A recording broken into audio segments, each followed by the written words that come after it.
মানুষ আছে দেখছি যে আমাকে ফোন করে বলছে যে আমার 20 জনের জন্য কেক লাগবে, তুই কি 300 টাকার মধ্যে বানিয়ে দিতে পারবি?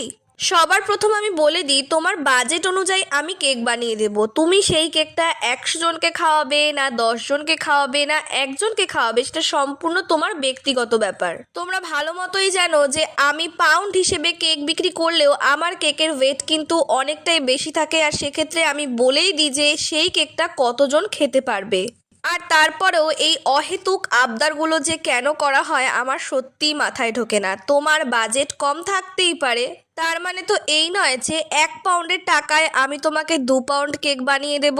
তোমার যদি 20 টাকা থেকে থাকে তাহলে তুমি 20 টাকার মতোই জিনিস পাবে, আর তোমার কাছে যদি 200 টাকা থেকে থাকে তুমি 200 টাকার মতোই জিনিস পাবে। সুতরাং আমরা হোম বেকার বলে অযথা আমাদের সাথে তো দরাদরি করে লাভ নেই। আমরা যদি ব্র্যান্ড হতাম তোমরা কিন্তু 1 টাকাও ছাড় পেতে না।